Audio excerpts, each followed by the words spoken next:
Hi everyone, thank you for attending the first day of the pre-retirement education program. Today we are going over the NDPERS retirement options. The agenda we will cover will be the defined benefit plan, getting ready for retirement, the retiree health insurance credit, unused sick leave purchases, and your beneficiaries. NDPERS manages 8 versions of the defined benefit plan. Today's presentation will be focusing on the main retirement plan. The nice thing about defined benefit plans is they don't run out. How is that possible? On the next slide, I will provide an explanation. The reason is the strength of this plan is we draw from your retirement account. But once it's drained, we transfer you to the general pool that all employers contribute to. The percentage that your employer contributes provides members the ability to receive a lifetime benefit. This isn't just your employer, but all employers who belong to the same plan. This guarantees you a lifetime benefit. The main retirement plan has 3 tiers. The normal retirement date is at age 65 or when the rule is met, whichever happens first. Once you reach normal retirement date for your tier, you can retire at any time with full benefits. For early retirement, you can retire and receive benefits as early as age 55 under the early retirement provisions. Members first enrolled before January 1st of 2016. If you start receiving retirement benefits from before age 65 or meeting the rule of 85, your retirement benefits will be reduced by half of 1% for each month you are under the age of 65 or would have met the rule of 85, whichever comes first. This results in a 6% reduction per year from your single life retirement benefit. Members first enrolled on or after January 1st of 2016. If you start receiving retirement benefits before reaching age 65 or meeting the rule of 90 with the minimum age of 60, your retirement benefits will be reduced by 2/3 of 1% for each month you are under the age of 65 or would have met the rule of 90, whichever comes first. This results in an 8% reduction per year from your single life retirement benefit. Now, for meeting the rule of normal retirement, members first enrolled before January 1st of 2016, if the sum of your age and years of service is 85 or more, you can retire before age 65 without any reductions in your monthly benefit. There is no minimum age requirement. If you meet the rule of 85 before age 55, you can retire and start receiving monthly payments. Members first enrolled on or after January 1st of 2016, if the sum of your age and years of service credit is 90 or more, you can retire before age 65 without any reductions in your monthly benefit. However, you must be at least 60 years old to retire. If you meet the rule of 90 before age 60, you are not eligible to retire and begin receiving unreduced monthly payments. Depending on what tier you are in determines what multiplier you have and whether you have retirement health insurance credit. For tiers 1 and 2, they do have the RHIC and have a 2% multiplier. Tiers 3 does not have an RHIC and has a 1.75% multiplier. As you can see, they may be the same plan, but they're structured differently for each tier. No matter if you are with the main retirement plan, Highway Patrol, BCI, or the judge's retirement plans, they all use the same basic formula. Your retirement is determined by the 3 factors seen on this screen and not your retirement account balance. The 3 factors are years of service, final average salary, which is determined by the highest 3 consecutive 12-month periods during the last 15 years. And finally, the benefit multiplier determined by the tier you are in. With the main retirement plan, tiers 1 and tiers 2 have a 2%, while the tier 3 has a 1.75. Here we have an example of a tier 1 benefit estimate. The member is 54 years and 8 months old.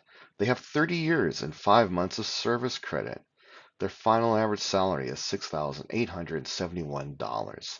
These three factors determine the member's single life benefit, equating to $4,179.86. The member is married so that they can select a joint survivor option. These plans reduce the retirement benefit as the options are not just for the member anymore, but they provide a benefit to the spouse if the member dies. The 50% joint survivor provides the spouse half of the $3,986.33 for the rest of the spouse's life. In contrast, the 100% joint survivor provides the spouse with the same amount listed on the screen, which would be $3,809.52. If the spouse predeceases the member is bumped back up to a single life option as if they chose it all along. A member can select a 10-year or 20-year term certain option, which provides a limited duration to the beneficiaries in the event of the death of the member. If the member dies 2 years into a 10-year term, there would be 8 years of payments, but then the plan is done for the beneficiary. If the member outlives the term for a term certain duration, they keep getting paid. But if they pass away, the benefit is done. The term certain is typically used by members who are widowers or single parents who have young children in high school or college and are worried about their children and how they would make their ends meet if something would happen to them. The retiree health insurance credit shown on this slide is determined by your years of service multiplied by $5. For each year you work, your employer sets aside $5 for your RHIC. In this estimate, the person would receive $152.08. The alternative RHIC options come into play if you want to provide the RHIC benefit to your spouse and you're planning on selecting something other than the joint survivor benefit for retirement. If you choose a single life or one of the term certain plans, your spouse does not receive an RHIC. However, by selecting a joint survivor RHIC, you can provide your spouse the RHIC benefit for life. For example, if you choose a single life pension option, you are not providing a lifetime benefit. But if you select the 50% alternate joint and survivor RHIC benefit, the spouse in this example would receive half of the $145.04 listed on the slide. It is important to consider your retirement options carefully as they are locked in once you receive your first pension check. If you are at normal or past normal retirement, you may select one of these two options. The partial lump sum option allows you to take a partial lump sum payment of 12 months and is payable at the same time as your first monthly payment. You will be able to select a joint and survivor or a term certain option when you set this up. Your monthly benefit will be reduced actuarially. The lump sum payment will be eligible to be rolled over into a traditional IRA or eligible employer plan. If not rolled over, the lump sum payment is taxed at 20% federal. Graduate benefit option allows members to select the graduate benefit at a 1% or 2% annual benefit increase. But if they make this election, the member's monthly pension payment would be actuarially reduced. The members would still be permitted to choose one of the following forms of payments for retirement benefit. The reduced pension payment could be either a joint survivor or term certain option. The amount of the reduction is dependent on the retiree's age. Why would you do this? Well, let's say you're the rule of 85 and you're taking a position that pays quite well and you're concerned about the taxable amount that you would pay for having your pension and your new job. You would take this option, you would reduce your retirement actuarially, and when you do finally retire from the other job, hopefully by that time the 1 or 2% increase, depending on which one you chose to increase it by, will be close to where you could have been had you retired at the normal time. The nice thing is even when you do meet that period where your retirement is at the level it could have been had you not reduced it, it continues to grow. So even after you meet that level where your retirement could be, if you picked a 1% increase, it continues to keep growing. So if you've got a long life ahead of you, you could be looking at a higher retirement rate for your benefit at that time. It is a gamble though. In this example, we are showing the partial lump sum option for someone that's selecting a single life option. They are going to receive $30,210.48 all at once. And remember, this is taxable. This will be taxed unless the member decides to roll the payment into a traditional IRA. The member is also receiving a reduced pension for the rest of their life as they are receiving 1 year's worth of payments. The person, had they not done this, would have received $2,517.54 as their monthly payment. Now, because of this partial lump sum option, they're going to be receiving $2,284.92 monthly for the rest of their life. It is something to think about before doing. Please keep in mind the following information. Your retirement timeline may differ from another member's due to how your employer reports their contributions. State employees typically report monthly, while political subdivisions, schools, cities, counties, may report bi-weekly or semi-monthly, leading to variations in the retirement process. For example, the state employee's last day of work is February 28 of 2022, and their last regular paycheck is on March 1st of 2022. The last business day to submit the required SFN 2562, which determines your retirement options, and the sick leave application SFN 58358, which allows you to convert unused sick leave, is February 28 of 2022. The retirement date for this person would be March 1st of 2022. And the employee will have insurance coverage through March. The payout for the annual leave and sick leave, if applicable, will be received on March 10th of 2022. The deadline for the sick leave conversion purchase payment and have the completed forms in is March 15th of 2022. The retirement will commence on April 1st of 2022. It takes 31 days to process a retirement. And then reimbursement for the RHIC can be processed at that point in time as well on April 1st of 2022. If you have the NDPERS dental, health, and vision insurance plans, the RHIC can be auto and reimbursed. You must submit RHIC claims to ASI Flex if you're required. You don't go with NDPERS insurance plans. So something to think about. Now, non-state employees paid monthly will follow a similar process, but with some exceptions. Their employer-sponsored health plans may end when they leave employment that month and may not provide another month of coverage. It is advisable to check with your employer regarding your specific plan before retiring. Not all non-state employers may provide payment for annual leave and sick leave. Delayed retirement has some different considerations. If the member leaves employment on February 28th of 2022, but their last paycheck is on March 15th, though, the month they receive their pay is counted as if they were working that month. The previous business day to submit the required forms like the sick leave and the 2562 is now March 31st, 2022, and the retirement date is April 1st of 2022. The sick leave conversion payment deadline would be April 15th of 2022, and the pension, insurance, and RHIC benefits would start on May 1st of 2022. So as you can see, this can be a significant impact on your retirement.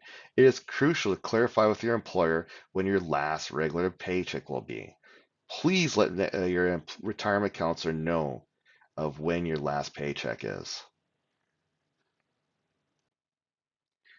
Scheduling an appointment. Appointments should be scheduled at least 2 to 3 months in advance, but no more than 6 months in advance.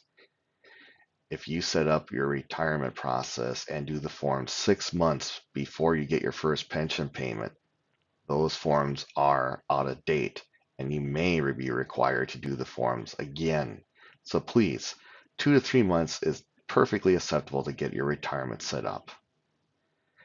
You are required to bring the following information and documents to set up your retirement: the last day of employment, date of last paycheck, sick leave balances. Just remember, we don't have anything to do with your payout of your unused sick leave.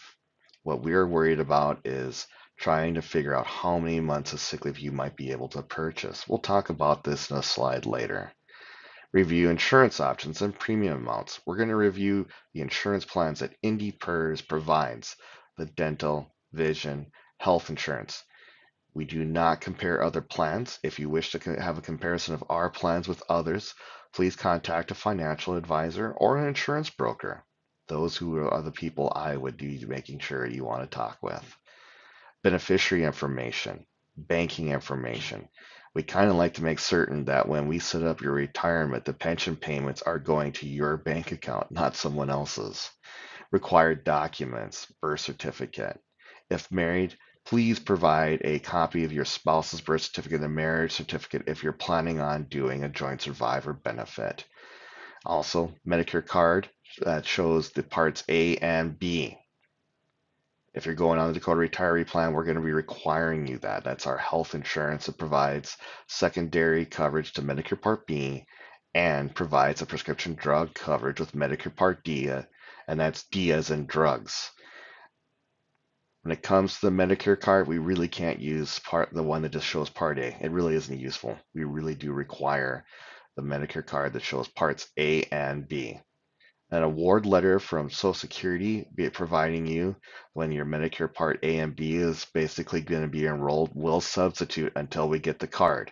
But we will eventually need to get a copy of the Medicare card that shows Parts A and B.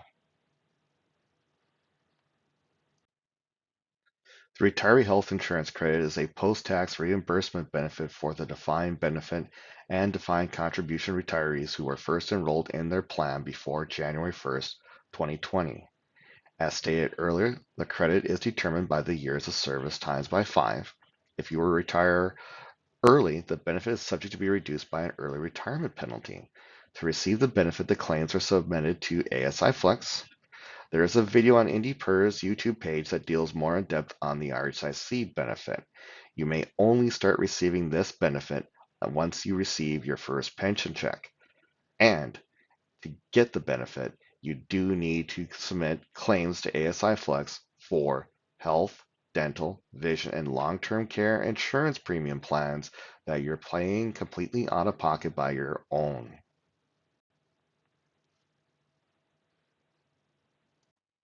You can convert your unused sick leave into service credit when you leave your job. To do this, you must submit a request before 5 p.m. on the last business day of the month you leave employment.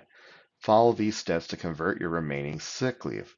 To start the process, submit the conversion of unused sick leave application, SFN 58358. To calculate your sick leave by dividing your total hours by 173.3 and rounding up the fraction. For example, 1,000 hours of sick leave would equal 6 months, which could be converted.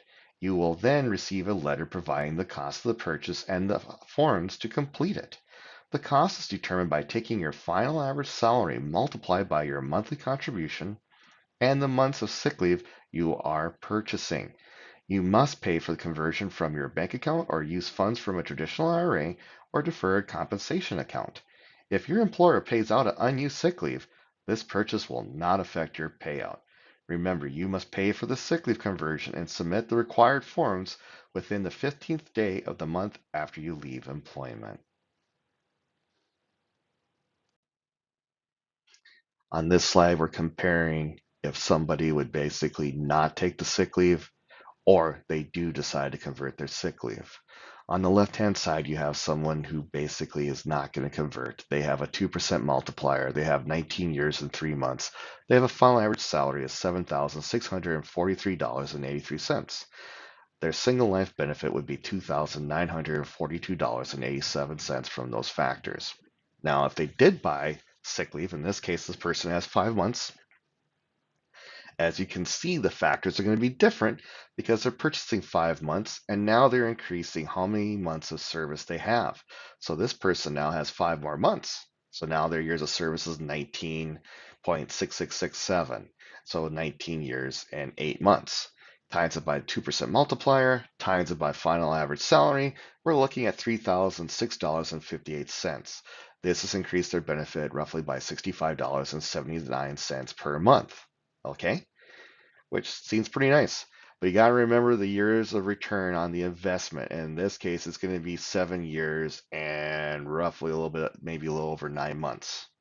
All right. So this person, it may not be the best interest. Maybe they want to do it. It's your determination. All right. Some people, it's going to work out better than others. One reason to do converting unused sick leave, let's say this person was younger and they needed 5 months to meet the rule of 85. Okay, so buying $6,214.43 to get 5 additional months, meet the rule of 85, retire early, not have to suffer a penalty for retiring early, that might be definitely worth your while. But again, each person's different. Sick leave, converting sick leave is not for everyone, but it might work out for you. Definitely look into it. When you are hired, you are required to assign beneficiaries. We all hope to live long, but there is no guarantee. But one guarantee I can give you is it is a real headache to resolve a death benefit without beneficiaries listed. Remember, by state law, the spouse is automatically your primary beneficiary unless they sign off that right. It may seem like a great idea to split your retirement up between your spouse and your kids, but if you die early, you may hinder your spouse's ability to make ends meet. If you choose a 50% joint survivor benefit, your spouse will receive support for life. However, if you split the benefit with your children, they will only receive the amount in your account balance. Typically, it's better to have the children listed as contingents. Speaking of contingents, if you do not have anyone listed and your primary beneficiary passes away, the account balance will go to the estate. Your loved ones will have to get a documentation making someone an executive of the estate. This can be time consuming and expensive. If you do not know who your beneficiaries are, you can go online and look at your member self-service account. Even when you retire, it does not hurt to periodically update your beneficiaries' names and the addresses, as those can change over time.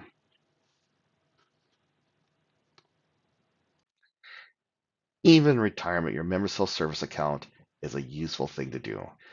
Your retirement account login is the same as your active account. You can update your address, your phone number, your email. No pesky forms to mail in. It's really handy. You can change your withholding. We have a great system on there for updating your federal and state taxes. You just basically click on the estimate after you basically have done the changes to your taxes, and it shows what's going to be taken out the following month. You click save and it's set up. It's so handy. You can change your bank account. So if you need to change your bank account, you don't need to basically grab those forms to do it and hope that they get there in time. You can just go online and you basically set it up instantly. You can view your beneficiaries to make sure you've got the right people if God forbid something would happen to you. It's so useful. I definitely hope that you do go out there and use the member self-service account when you're retired. Members can visit us at 1600 East Century Avenue, Suite 2, Bismarck, North Dakota 58503, or mail to the North Dakota Public Employees Retirement System, or NDPERS for short, P.O. Box 1657, Bismarck, North Dakota 58502-1657.